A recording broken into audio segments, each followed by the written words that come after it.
ada sebuah kerajaan di mana ada raja yang memiliki seorang putri.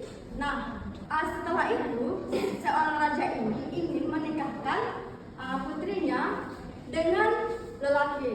Nah, tetapi seorang putri ini tidak mempunyai calon suami. Nah, disitulah raja memilihkan suami untuk si anaknya tadi. Nah, di mana laki-laki dikumpulkan kepada raja. Nah, di mana raja itu memerintahkan mereka untuk siapa yang berani mengambil barang yang tanpa sepengetahuan dari istana dia akan menjadi pemenang dan akan dijadikan sebagai suami dari putrinya tersebut. Nah, setelah cerita itu, maka ada satu laki-laki, dia berhasil mengambil barang tanpa ketahuan oleh prajurit-prajurit dari kerajaan tadi. Nah, tetapi dia tidak menjadi pemenang, melainkan ada satu laki-laki lagi, dia sama sekali tidak mengambil barang dari istana. Nah, lalu raja mengatakan, "Kenapa kamu tidak mengambil barang di kerajaan?" Lalu laki-laki tersebut berkata, "Buat apa saya mengambil barang walaupun orang lain tidak mengetahuinya, tetapi diri saya sendirilah yang mengetahui." Nah, maka raja pun tertawa dan langsung menemukan jawaban.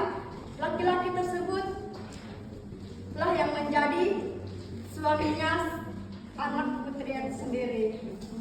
Nah, anak-anak, dari cerita tadi, apa pesan dari cerita tersebut? Ada yang anak-anak bisa tahu? Tidak boleh mengambil barang orang lain. Apa?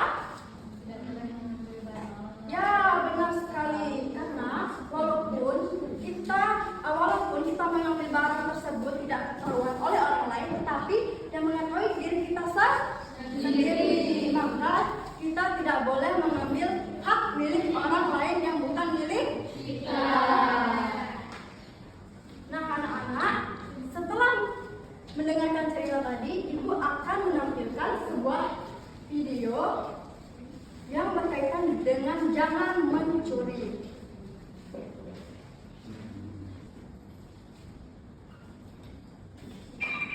Ibu, tolong bukakan kotak permen ini. Mimi, dari mana kamu dapat permen ini? Aku menemukan banyak permen di rumah Yang, jadi aku ambil satu, Ibu. Apakah Yang tahu? Yang tidak tahu, Bu. Mimi, itu sama dengan kamu mencuri, nak.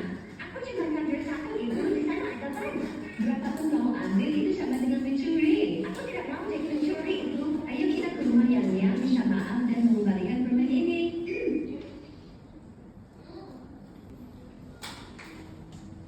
Nah, anak-anak, dari video tadi, ibu akan menanyakan dulu yang pertama ibu ceritakan. Nah, mengapa raja tidak memilih pencuri sebagai pemenang? Kenapa? Tidak jujur.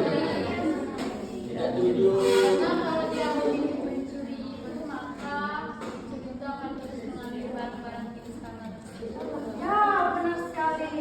Nah, lalu dari cerita tadi, apa akibat jika kita mengambil barang yang bukan milik kita?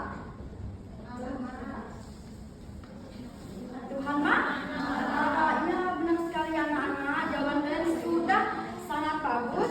Dan dari cerita tadi, pencuri mana dan pengalaman kita sendiri, bahwa kita belajar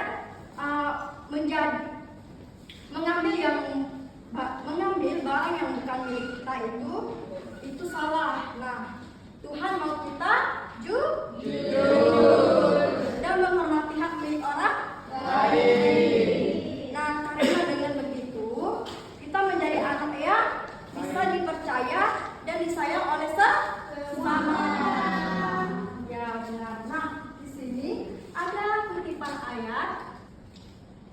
Anak-anak bisa buka ayat Alkitab suci di Imamat bab 6 ayat 2 Ibu ulangi lagi. Imamat bab 6 ayat 2 sampai 6. Nah, anak-anak kita bisa baca bersama.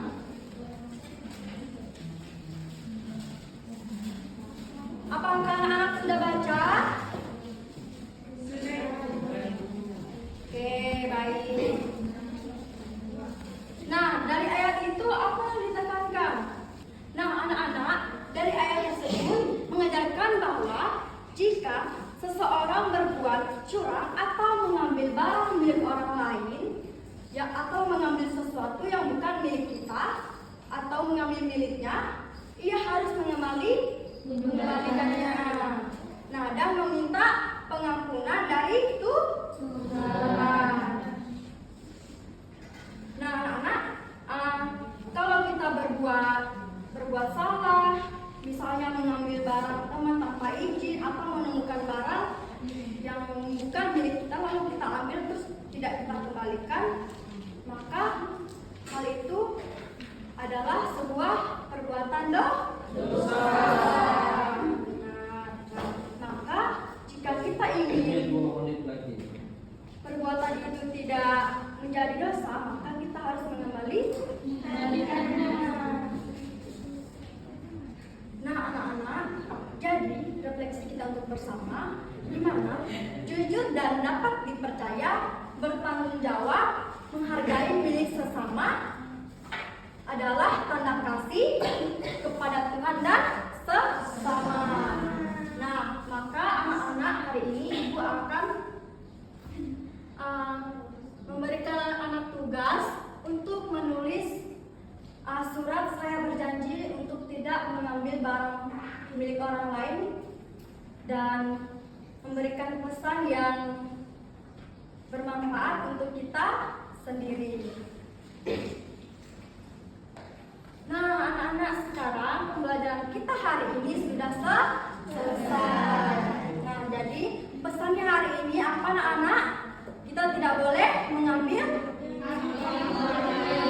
Ya, benar sekali. Nah, anak-anak, jadi kesimpulannya menghormati hak milik orang lain adalah perintah Allah. Nah, Tuhan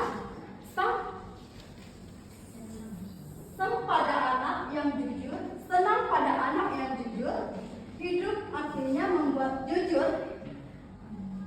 Hidup jujur artinya membuat kita dipercaya dan dicintai sesama. Nah, sekarang kita akan pulang. Kita tutup dengan doa.